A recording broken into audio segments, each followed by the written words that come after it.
Sunod po natin yung nais mo ba maibsa ng pasal.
Tayo po ay magsitayo para po sa tawag sa pagsamba.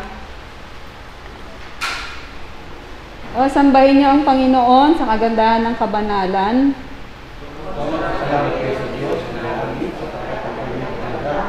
Ay, magpakayo naman.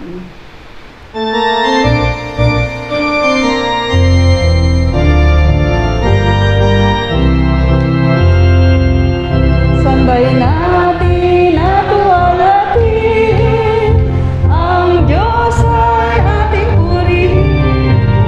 Pasalamatan siya at dakilain, ang pangalan niya ay walang hambing. Awitin niya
Tayo po ay manalangin. Amang banal na makapangyarihan sa lahat, salamat pong muli, Panginoon, sa gabing ito na muli pinagkaloob sa amin. Salamat po, O Diyos, at muli mo kaming dinako sa iyong banal na templo, Panginoon. Salamat po sa pag-iingat mo sa bawat isa sa amin at sa kalakasan at buhay. Maging sa gabing ito, Panginoon, na malaya po kaming patuloy na makapaglilingkod po sa inyo. Ano man, Panginoon, yung mga karumihan namin, Panginoon, nakita mo sa aming puso, Ama. Patawarin mo po kami at linisin ng banal na dugo. At dalangin po namin na pangunahan mo kami muli sa aming gawain, lalo po ang iyong lingkod na maghahatid, Panginoon, ng iyong mga salita. Kayo po ang mangusap sa amin, banal na Espiritu.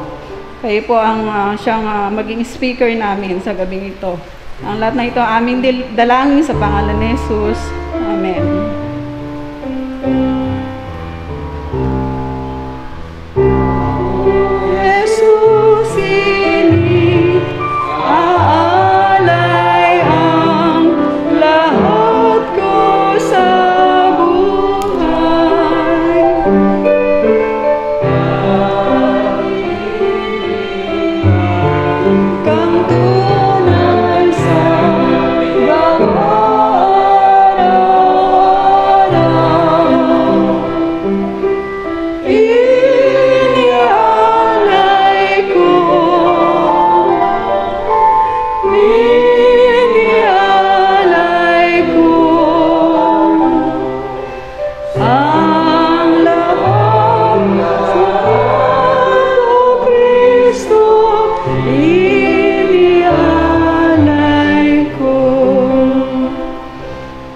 Manatili po tayong nakatayo para sa pagbasa ng teksto.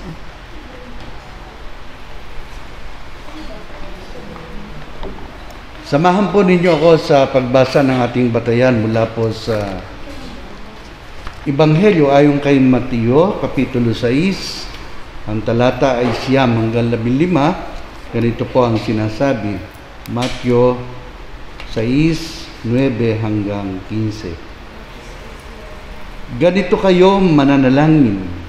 Ama naming nasa langit, sambahin nawa ang iyong pangalan, naway maghari ka sa amin. Sundin nawa ang iyong kalooban dito sa lupa, tulad ng sa langit. Bigyan mo kami ngayon ng aming pagkain sa araw-araw, at patawarin mo kami sa aming mga kasalanan, tulad ng pagpapatawad namin sa mga nagkakasala sa amin. At huwag mo kaming hayaang matukso, kundi ligtas mo kami sa masama. Sapagkat kung pinapatawad ninyo ang mga nagkasala sa inyo, patatawarin din kayo ng inyong Ama na nasa langit. Ngunit kung hindi ninyo pinapatawad ang iba, hindi rin naman patatawarin ng inyong Ama ang inyong mga kasalanan. Pinagpala ng Diyos ang pagkabasa, pagkadinig ng kanyang banal na salita.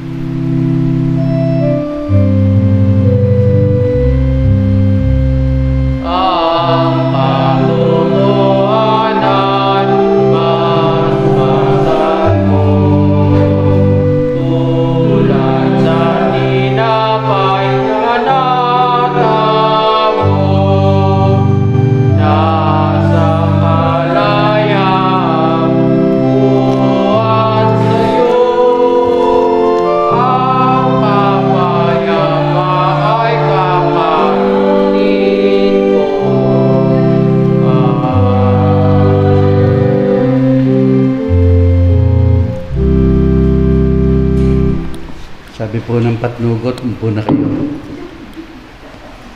Sabi ng patnugot, magpatuloy na yung speaker.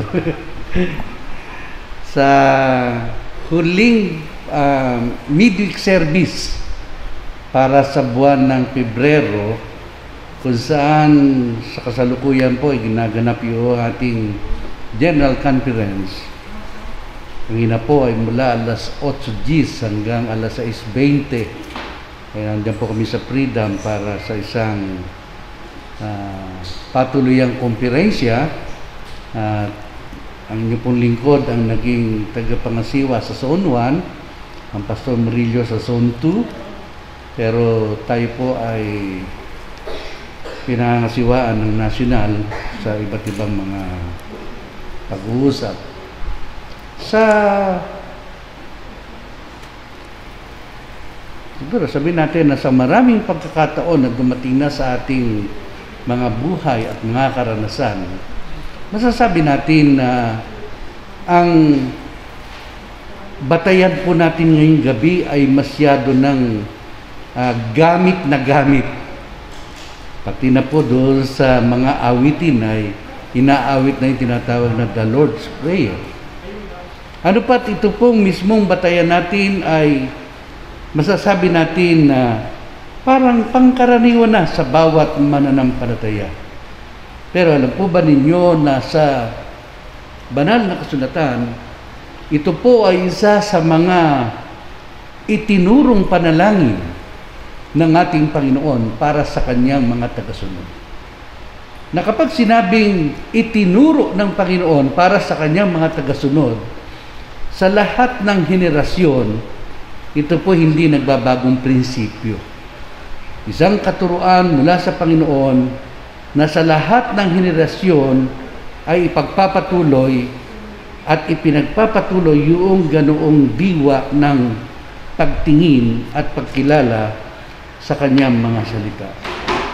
Dito po sa 7 talataan na ating binasa, ay ating makikita yung una, yung mga sabihin natin na kahilingan o petisyon natin sa ating Panginoon, na kung saan ang ating kinikilala at itinataas ay yung kaluwalhatian ng ating Panginoon. Ibig sabihin doon sa unang mga talataan ay pinapahayag kung sino ang Diyos, kung anong mayroon siyang kapangyarihan, at kung ano yung dapat na maging pagpapahalaga sa Kanya bilang isang persona na pinag-uukulan ng panahon, ng talento, at maging mga paraan upang ipahayag kung paano mo kikilalanin yung personang iyon, na walang iba nga kundi ang ating Diyos. Yung huling mga talata ay nagpapahayag sa ating mga kahilingan, mga pagpipresenta ng ating mga pangangailangan sa buhay na ito. So kung hahatiin sa dalawa, yung unang mga talataan ay patungkol lahat sa Diyos na may likha, sa Diyos na makapangyarihan sa lahat. Pero yung mga sumunod na mga talataan ay patungkol sa mga pangangailangan natin bilang mga tao. Sa makatwid, doon sa tinatawag na the Lord's Prayer, kung merong nais ituro ang ating Panginoon, ay kung papaano ang ating mga sarili, ang mga buhay natin ito, ay ating maipagkaloob sa Diyos na makapangyarihan sa lahat. At ang Diyos naman na makapangyarihan sa lahat, siya naman ang magkontrol sa mga buhay natin. So, merong paitaas, meron din namang pababa. So, yung magagawa ng mga disipulo o mga tagasunod ng ating Panginoon, yung mga mananampalataya sa ating Panginoon, ay makilala kung sino yung Diyos na kanyang pinag-uukulan ng kanyang buhay, ng kanyang mga talento, ng kanyang kalakasan bilang tao. Pero sa kabila noon, makikita naman natin kung ano yung ginagawa at ginawa ng Diyos na makapangyarihan sa buhay ng mga tagasunod. So, hindi po tayo lalayo doon sa ganong diwa na merong paitaas, meron din naman pababa. Kung merong gagawin ang mga tagasunod para sa Diyos, makita po natin merong ginawa na ang Diyos para sa atin. Isang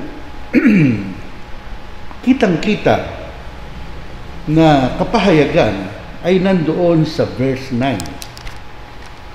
Kung saan, ang sabi ron, ganito kayo mananalangin. Ama naming nasa langit, sambahin nawa ang iyong pangalan.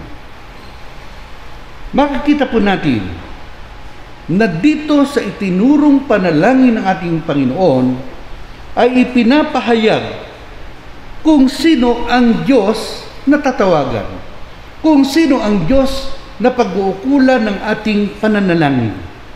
Ang sabi, Ama namin na nasa langit ka.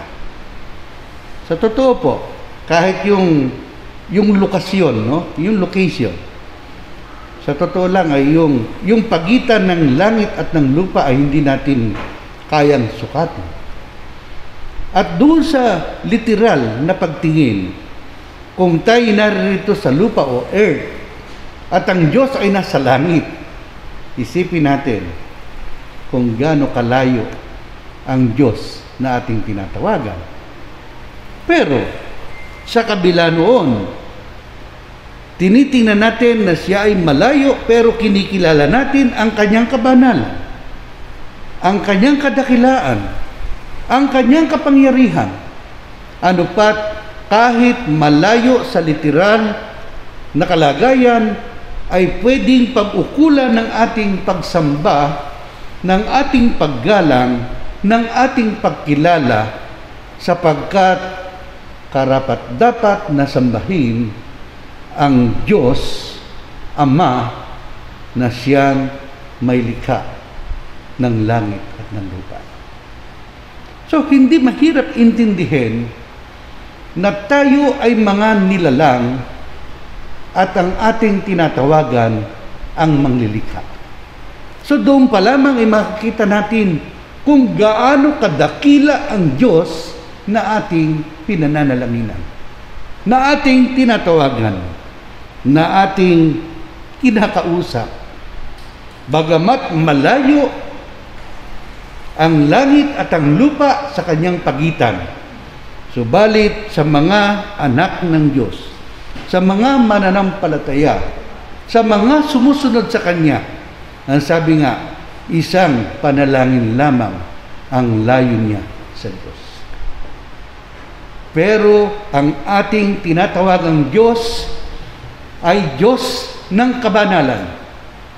Ang ating sinasambang Diyos ay Diyos na makapangyarihan sa lahat, kung saan karapat-dapat na igalang, karapat-dapat na sambahin, hindi lamang sa pisikal, yung sa mga bahay-sambahan, kundi sa ating mga buhay. Itatanong natin sa ating mga sarili, kung kilala natin ang Diyos bilang banal na Diyos na ating tinatawagan, na ating sinasamba, na ating pinapanalanginan, ano ang ibig sabihin nito para sa atin? Ano ang magagawa ng pagkilala natin sa Kanya bilang banal na Diyos na ating sinasamba? Hindi ho ba magkakaroon nyo ng tinatawag na refleksyon na yung kabanalan ng Diyos dapat nabahaginan tayo? At alam naman natin, sabi nga, sa mga nag-aaral sa Bible School, ay meron tinatawag na kapag ikaw ay, alam naman natin, lahat tayo makasalanan. Pero pag ipinahayag na ang ating mga kasalanan sa harap ng ating Panginoon, tinanggap natin ang Panginoon bilang sariling tagapagligtas, na ito ay kinakapit doon sa unang Juan 4:7 hanggang 9, at doon sa Juan 1:12. Ano sinasabi roon? Kung pinapahayag natin ating mga kasalanan, tapat at banal siya na tayo patatawarin sa ating mga kasalanan at lilinisin sa ating mga kalikuan. Sa 1:12 ang sabi, datapwat ang lahat ng sa kanya'y nagsitanggap, pinagkalooban niya sila ng karapatang tawaging mga anak ng Diyos. At dito natin makakilala ng tunay na mga anak ng Diyos ay yung mga umiibig, una sa Panginoon, pangalawa sa kanyang kapwa-tao. Doon sa bahaging pangkapwa-tao, iwanan natin, itukoy natin lahat sa Diyos. Kung ang Diyos na ating sinasamba sa isip, sa salita at sa ating pamumuhay ay kinikilala nating banal na Diyos.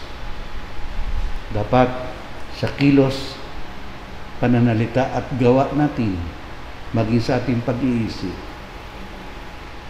yung ibinahagi niyang kabanalan sa mga anak ng Diyos ay ating maipamuhay.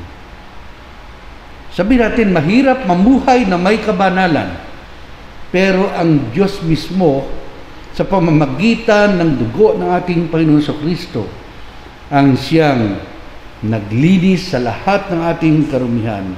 At ang tinitingnan ng kabanalan sa ating mga buhay ay yung kabanalan ng ating Panginoong Kristo. Ipinagtatagubili ng Diyos ang kanyang pag-ibig sa atin nang tayo mga makasalanan pa si Kristo'y namatay dahil sa atin. Sa Roma 5:8.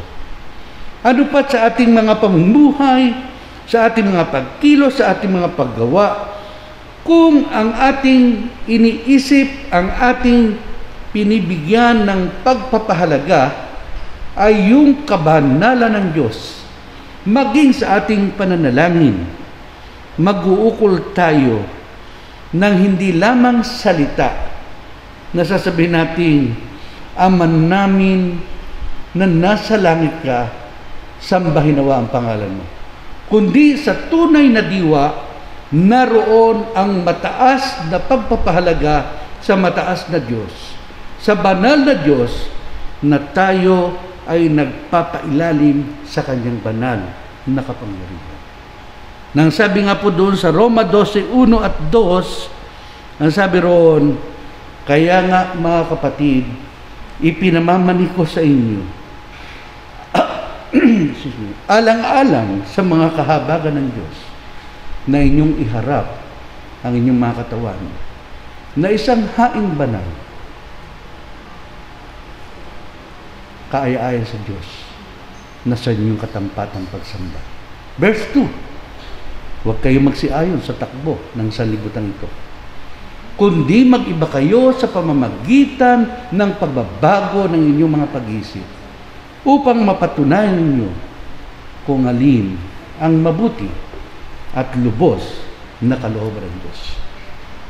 Mga kapatid, ang Diyos natin sa langit ay isang banal na Diyos. Ang buong pagsamba ay karapat-dapat sapagkat siya ay banal. At sabi nga, yamang ang Diyos na tumawag sa inyo ay banal, nararapat din namang kayo ay magpakabanal.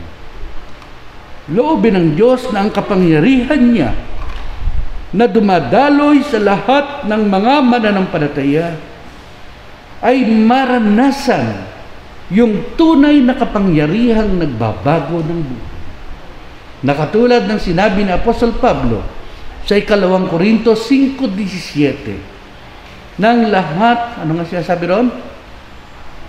Datapwat ang sinumang nakipag-isa kay Kristo, sila ay mga bagong nilalang. Ang mga dating bagay ay nagsilipas na, narito sila'y pawang naging bago.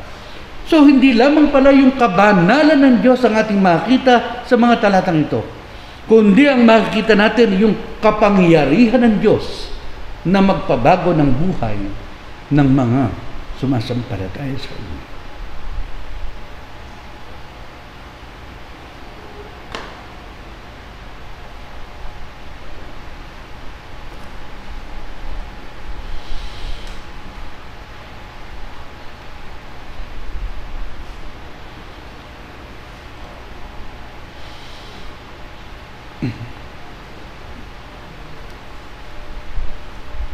Mabuti ang Diyos.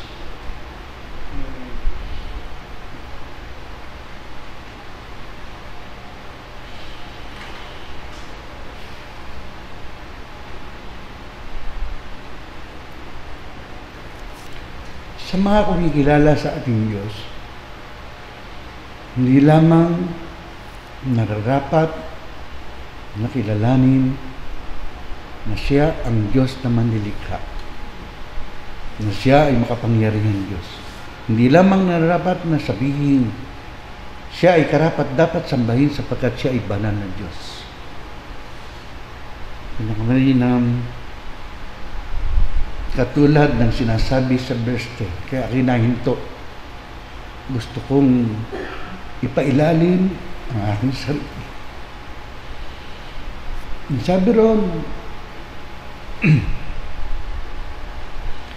naway maghari ka sa amin, sundin nawa ang iyong kalooban dito sa lupa tulad ng sa langit. Yung salitang thy will be done, thy kingdom come, napaka-importante po. Sapagkat ang ibig sabihin, katulad na nangyari sa buhay ng ating Panginoon Jesus, doon sa hardin ng Getsemani. Ano ang sabi niya? Doon sa Matthew 26 na yun, di ba? Ang sabi niya, Ama, may kasama siya isang alagad doon. Yung iba natutulog. Sana sa ating kapulungan, walang natutulog. O? Kasi sabi niya, pwede bang samahan niyo ako? Mananalangin ako sa Ama. Tapos siya ay nagpatuloy sa pananalangin.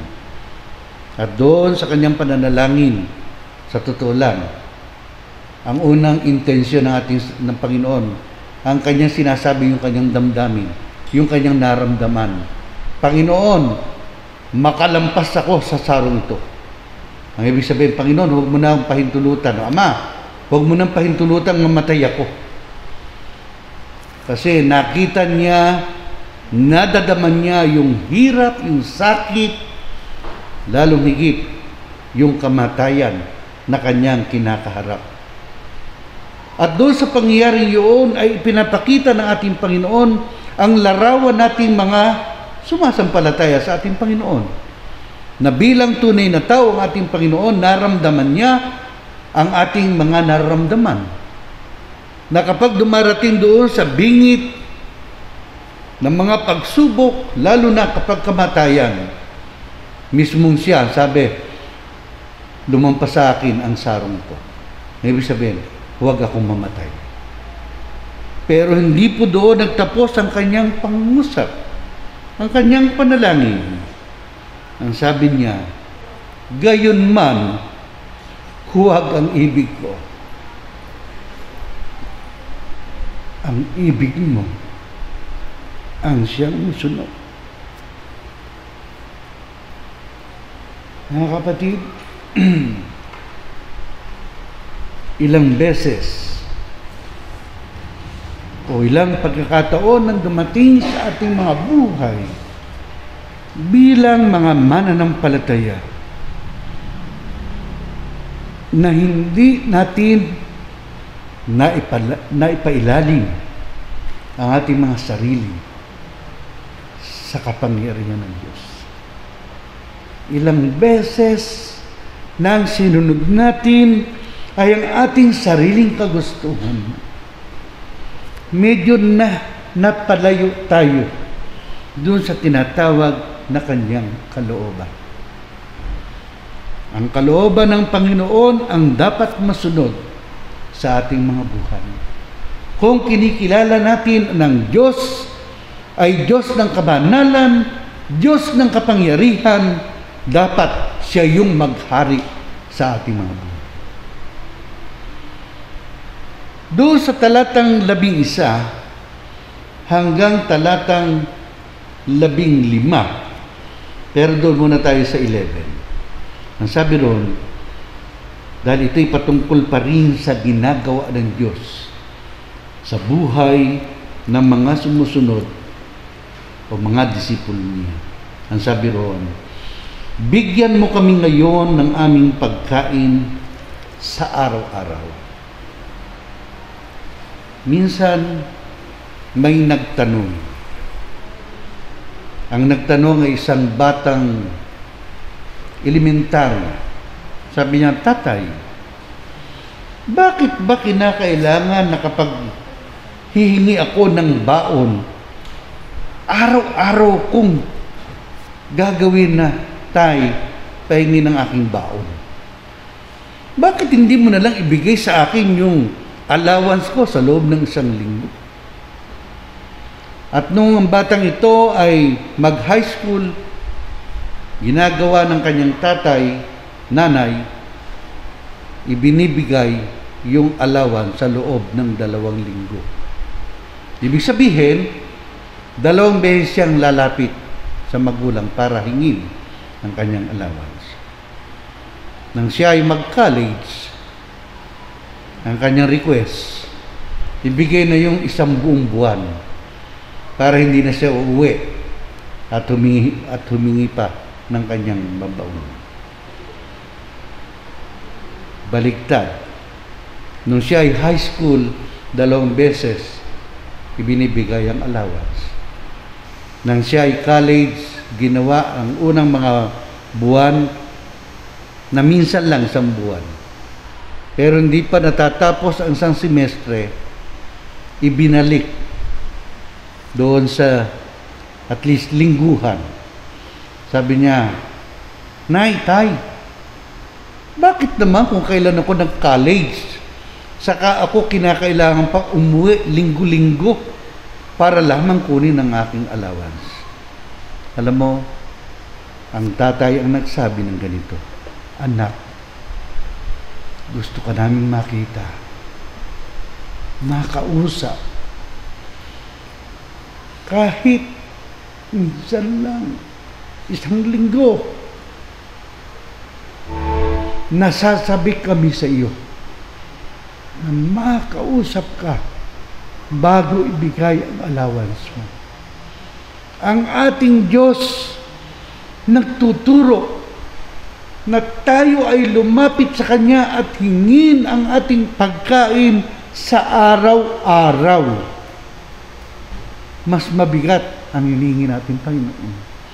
Araw-araw gusto niya na tayo ay nakikipag-ugnayan sa Kanya upang hilingin at hingin ang ating mga pagkain sa araw-araw. Ang tanong, sasagutin ni Bong, pag hindi ba tayo nanalangin araw-araw, hindi ibibigay ng Diyos ang ating pagkain sa araw-araw?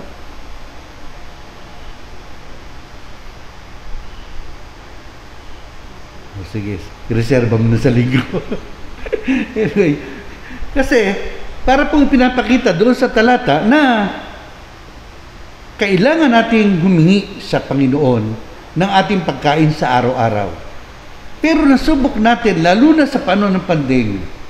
Alam nyo, sa national na pagre-report ng Ministro ng Pananalapi kanina. Kasi sa ano po kami, sa LC1, yung Legislative Committee number 3, na ito ay sa Finance.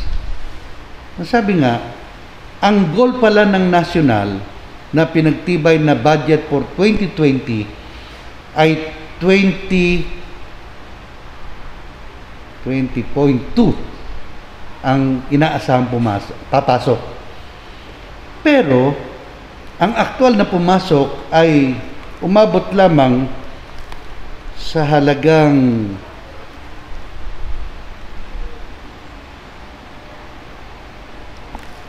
$19.9 million. So, medyo short ng kaunti, no? Kasi 20.2. Kaya ang pumasok, 19.9. Meron palang pledge ang ibang bansa, ang NAIC na tinatawag, North American Yemlip Churches, na umaabot sa mahigit 200,000 na on the way pa. Ewan ko bakit nagtatagal, no? Siguro doon sa, baka kagaya ng iba, baka Czech, siyempre matagal-tagal na ang proseso. Na kung papasok, ang sabi ng ating ministro, ang bagong ministro ngayon ng Pananalapi, ang kapatid na Orpa Mabalay Nobeno, sabi niya, kung ito ay isasama doon sa aktual na budget, aktual na pumasok, ito ay abuti ng 20,249,000. Na ibig sabihin, sobra pa ng 49,000 Ano ibig sabihin? Panahon ng pandemya, ang Panginoon ay nag-provide ng pangangailangan sa iglesia ang ating kinabibilangan. Na anupat sa lahat ng ito, ay ating makikita na noon, ngayon, at magpakailanman, ang Diyos kailanman hindi tayo pinagkulang. At hindi pa rin tayo pagkukulangin.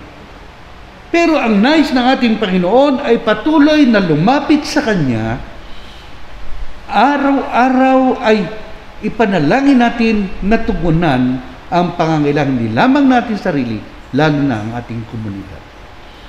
Yung mga tao na nais nating mailapit sa Panginoon, na tayong mga mananampalataya ang gagamitin para sa Kanya.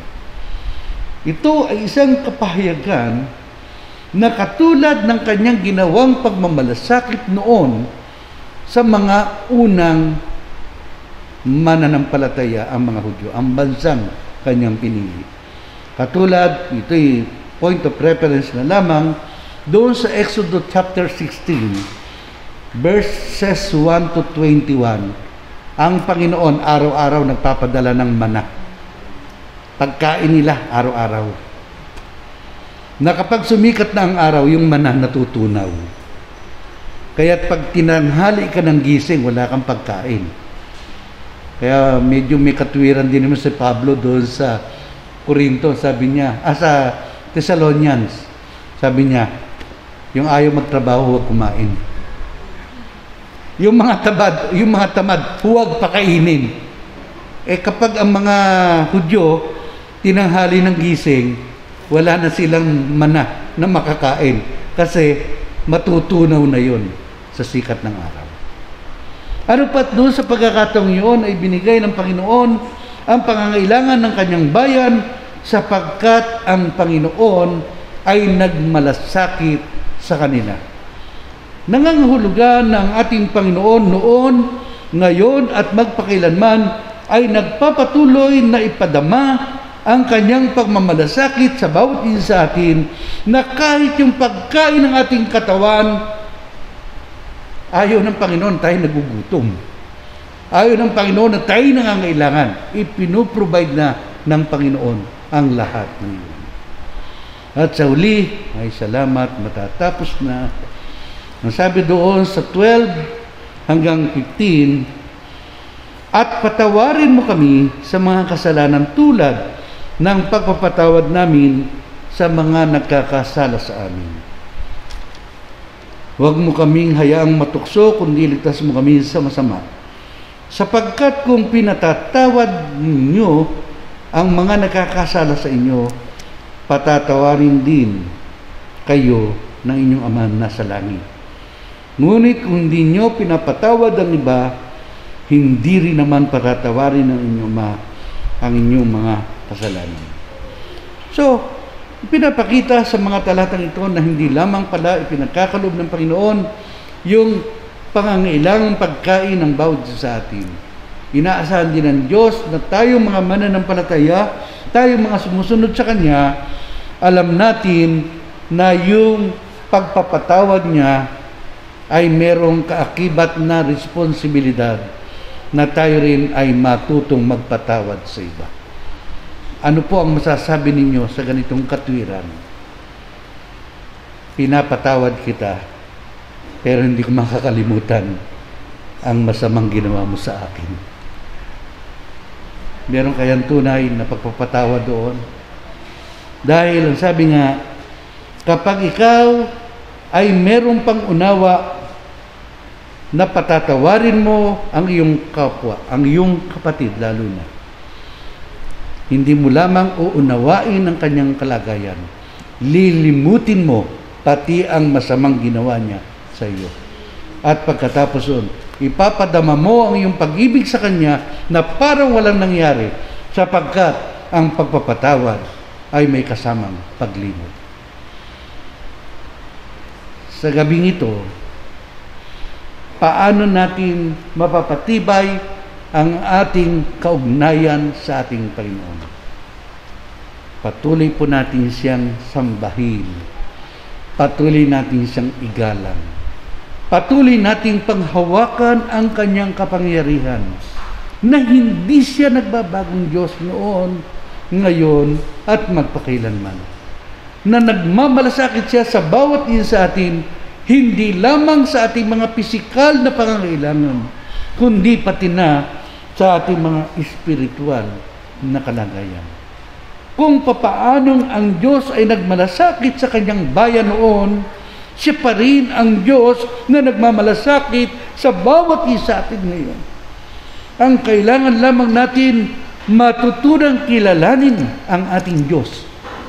At pagkatapos, matuto rin naman tayong magpatawad sa mga taong nakapaligid sa atin.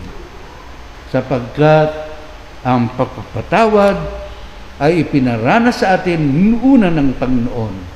At ito naman ang inaasahan sa atin na tayo rin ay matutong magpatawad sa iba.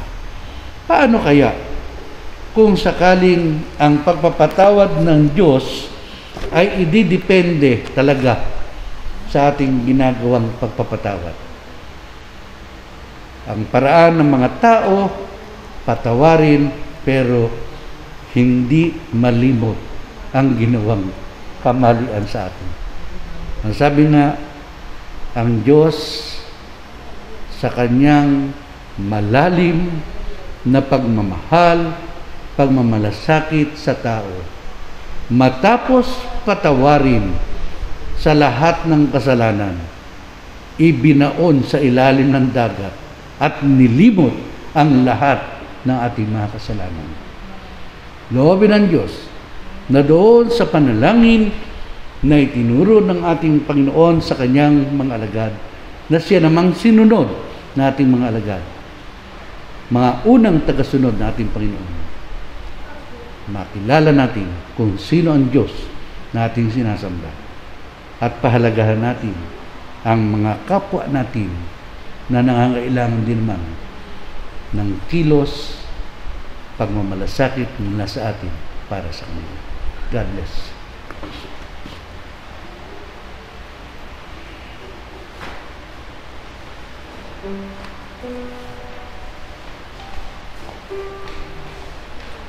Salamat po sa mabiyayang mensahe mula sa salita ng Diyos. Tunay na ang Panginoon yung nagkakalob sa atin sa araw-araw. At lagi tayong humingi sa Kanya kahit wala tayong patago. Pero mabuti pa rin ang Diyos. Salamat sa mabiyayang mensahe. Tayo po ngayon ay magkakaloob.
Panginoon, maraming salamat po muli, Ama, sa mga kaloob na ito ng iyong mga anak.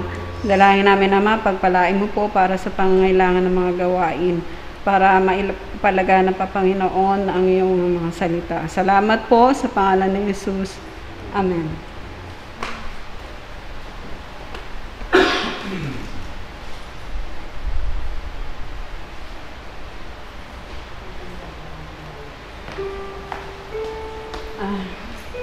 Tayo po ngayon ay nasa pangalawang bahagi na ng ating nagawain. Nasa panahon po tayo ng pagpapasalamat sa ating mga testimony, mga kabutihang ginawa sa atin ng Diyos. Inaanyayahan po rito, nais na magpasalamat, may mga kahilingan sa ating Panginoon. Welcome po dito sa harap.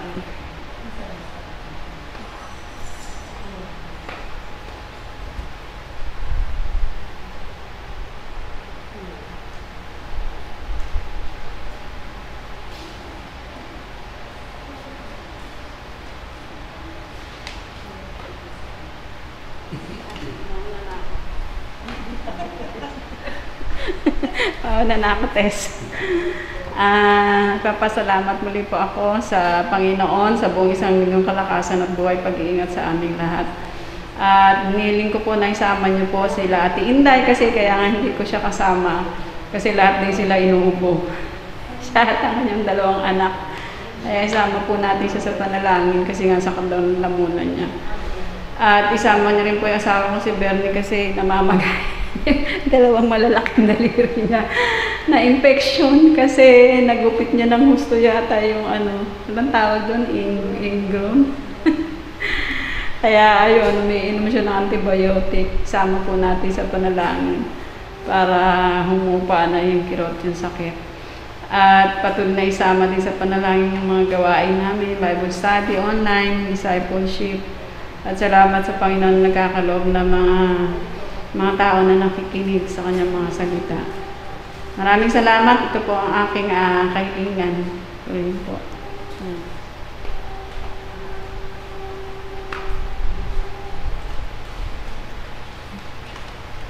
Gandang gabi po.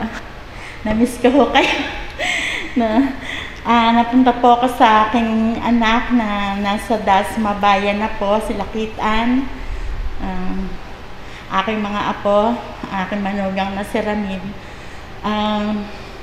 1 linggo po ako doon, kaya bali yun, wala akong tricycle eh. Pag pumasok talagang puro lakad.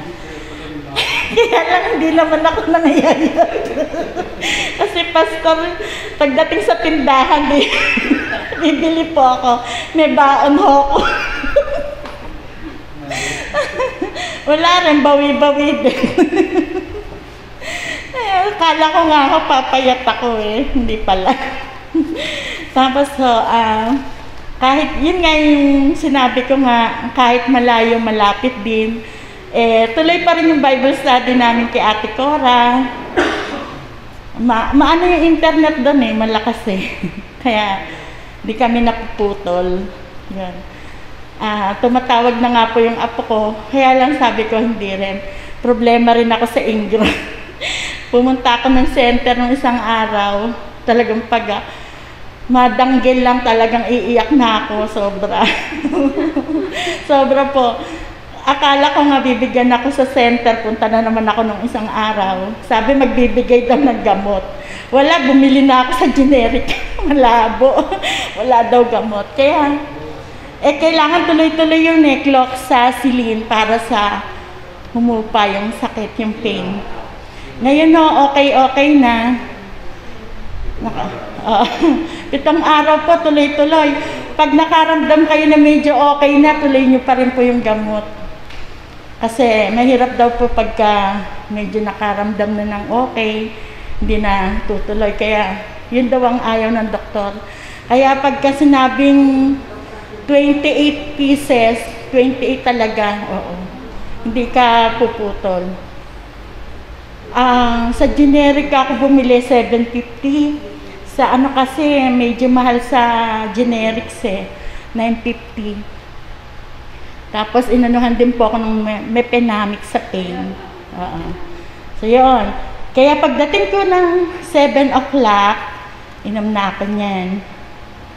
1 a.m., naka-alarm ako, tatayo ako, kailangan busog. Kakain muna bago, kain muna. Kasi mahirap pong kumain, uminom ng walang laman. Mangangasim yung sikmura. Yung sikmura naman ang Kaya pagdating po nung 1 a.m., buti na lang sila Josel po, meron palang online, sila yung pwede mag-order. Nag-order na lang po kami kagabi para kakain po ako. Kailangan busogin. Tapos yun, basta tuloy-tuloy po yung round the clock talaga susundin. nakaramdam ako ng medyo okay na. Tuloy pa rin po yung gamot. Inaalarm ko lang para, alarm ko siya, halimbawa, magsa-7, gagawin ko 6:30, i-alarm ko para kumain ako. Pagdating ng isa pang alarm, doon ako magte-take. Kasi mahirap pag-alarm, doon ka iinom, hindi ka nakakain. Diba? So, yun. Kaya sabi ko sa apo ko, naiba na ko yung kanta. Sabi ko nga, sabi, ang halik mo, namimiss ko. Ngayon, ang hilik ko daw, namimiss ka apo ko. Lola, ang hilik mo, namimiss ko. Hindi daw siya nakatulog. Naiba na ang kanta. Kaya sabi ko, oo, apo, gusto ko nang pumunta dyan. Kaso, marami pang aano yung lola. Na paano daw yung paa ko, sabi niya. Kung ano nga, kung gusto niya na raw gamutin, pwede lang. Sabi ko, hindi pa talaga pwede. Pinatawa ko na naman kayo. Ayan lang po, maraming salamat po rin ng Diyos. Sino pa po?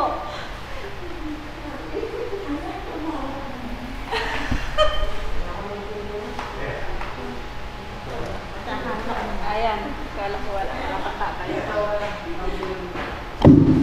Good evening po, hindi ko na po pagkakahabaan. Yun po, pasalamat sa Panginoon dahil although hindi pa rin ako kasi gusto ko talaga ay carry over ng aming company yung hormones nga and sa thyroid. Pero meron naman na yung TL namin, may binigay sa akin ang tawag doon placenta stem cell na ginto ang presyo niya. Naradala ko ngayon. Yung isa kong ka-word na marami rin mga bukol at matagal na rin sila nagsama ng kanyang, yan nga, live-in partner po yun. Ngayon po is positive na po siyang pregnant. Then, yun po, pag-pray niyo po sa akin yung mga i-take kong gamot, although herbal po siya, pero yun nga, placenta stem cell po kasi siya yung mga, almost mga artista raw gumagamit noon. Oo, kasi yung placenta, yun yung inabil ko sa, yun nga, sa aming team leader po. Pag-pray niyo po yung mga titake ko na mga gamot. And then more on fruits and vegetables po ako. No meat po talaga at all ako. And then yun, sa trabaho ko naman, although this coming April 1 po ako mag-resign and then effectivity niya hanggang May 1. Kinausap po ako ng OM namin na wag muna po kasi sabay-sabay nga kami. Babaksak yung department namin na para sabay-sabay kami mag-resign. Kaya pinakausapan ako na dinilagay po kasi ako sa medyo mahirap-hirap na technical team po kasi kami, fulfillment team ng PLDT. Kasi kami po yung pinaka-last handle na account buong Pilipinas handle namin. Pag ipapa-terminate na, kami po yung mag-report kung kailangan na namin i-terminate. Kanina may memo kasi may chargeback daw kapag pinasus namin yung termination na may outstanding balance pa or may utang pa yung subscriber. Kaya po yun, ayokong mag-terminate basta. Kahit pag may nakita akong outstanding balance, callback na lang yung gagawin ko po doon. Kasi yun nga, lahat kami is charge back. Kung for example, 12,000 yung outing niya, medyo charge back po ako noon. Kaya medyo mahirap-hirap din yung trabaho po namin. Pero dahil nga sa fulfillmenting kami, yun po, ayaw po ako ng OM namin, operation manager na mag-resign. Ang gusto niya, mag-leave po ako by May to June. Tapos kung bed rest talaga, basta hindi ako yung parang voluntary na mag-resign. Ang gusto niya, habang hindi pa agad makaka-hard kasi syempre another fund po or pondo ng company po yan. Ang gagawin po is, kung kinakailangan talaga ako magpakita ng, sa OB ng findings na talagang bed rest. Ganun po yung mangyayari. For example, 8 months akong hindi mag-duty, nasa kanila na lang niya kung bibigyan nila ako sa 8 months ng sahod po. Maganda po na wala akong trabaho. Kung hindi naman po, gawin nila sa akin na work from home. Pero required po kasi may data or internet, malakas na connection po. Pero yun nga rin kasi, yung sa case ko nga po, di ba, nakapag-send na rin ako kay Kuya Tancho tsaka kalaaya ng yun nga yung OB transvaginal ultrasound ko na multiple myoma nga tsaka both ovaries ko may polycystic and then thick endometrium. Maraming pong problema. Pero po, answer prayer naman kasi ngayon medyo nag-ovulate na po ako. Okay na po, meron na po ako yung kasi yun talaga ang kailangan pag mabubuntes na may kailangan active yung Excel mo po. Medyo may nakita po ako sa akin pagbabago dahil more on fruits and vegetable po ako. And then yung panalangin niyo po na yung sa mga may karamdaman, hindi lang po ako, kundi lahat po na may nakaramdam pag-pray po natin. Tsaka yung mga finances po na magkaroon ng trabaho po. Salamat po.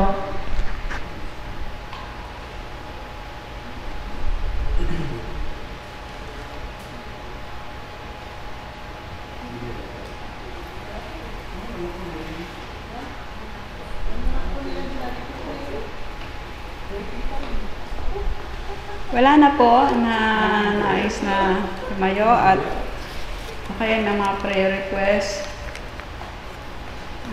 Si Ate Tess po nag-assign na po ng mga mag-pray at sa akin uli yung pang-apat po ako. Ayan na po pala si Tess, siya na po yung papalima. Magandang gabi po ulit. Meron po tayo mga yung dati natin pinagpe-pray na kinuha na po ni Lord yung katulad po nung po ni Kuya Boyet, Seranya. Bali dalawa yung kinuha ng Panginoon kasi buntis po siya, pati yung baby namatay. No? Wala na rin po yun. Sama. Namatay yung baby. Opo. Tapos po yung mga may sakit po ngayon, si Ate Evelyn Quadra ng Kayabong, yung tiyan niya masakit na. Si Lucas po yung lalamunan, anak din po ni Kuya Bong. Si Richie de la Cruz po, patuloy na kagalingan po yung kanyang na-aksidente kasi di po ba sa motor. Tapos si Donna Guinness na dati na po itong gumaling sa kanyang breast cancer, bali, bumalik daw po. So, pag-pray natin ulit na pagalingin ng Panginoon. Taga Black 5 po to. Tapos si Mary Ann Paragas, kasama nila yung kapatid na si Malu Paragas. Yung kapatid niya si Mary Ann po, yung po yung may problema sa heart, mag-a-undergo na angiogram, kaya kailangan po ng financial. So, yan, pag-pray natin. Si Marjorie Bataller, patuloy din pong kagalingan sa kanya.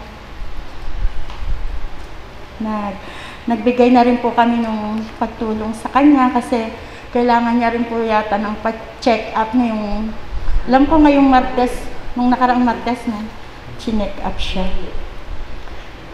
Tapos si Inday Laput po, tsaka yung kanyang mga anak, may mga ubo daw po ngayon.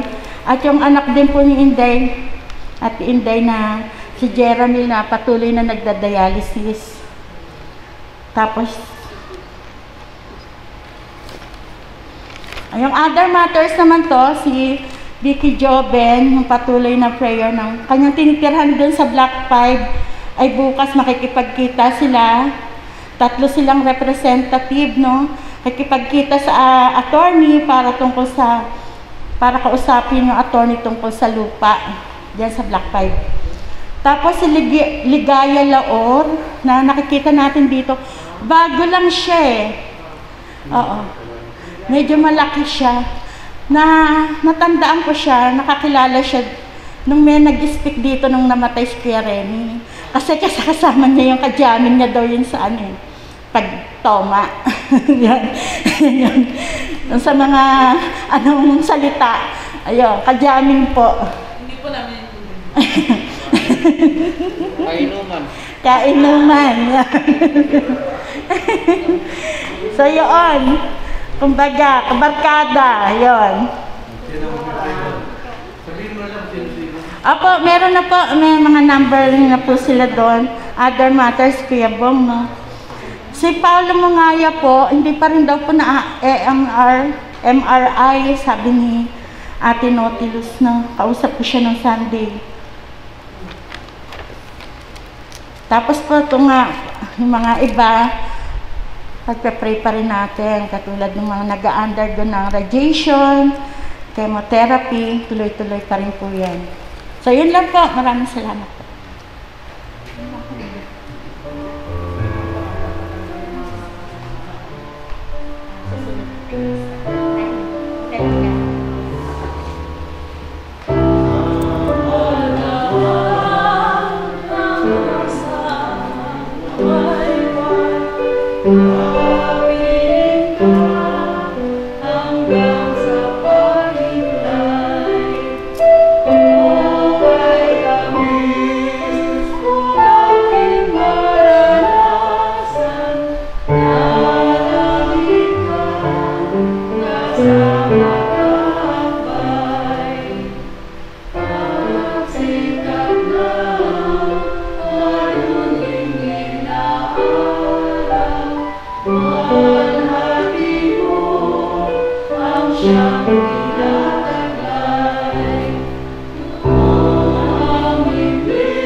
Tanggapin natin ang masaganang pagpapala ng ating Diyos sa masalangit.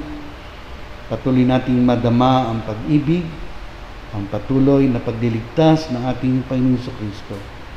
Taglay natin sa ating mga buhay ang kapangyarihan ng Banal na Espiritu. Sundin ang kanyang patnubay ngayon at magpakailanman. Amen at amen.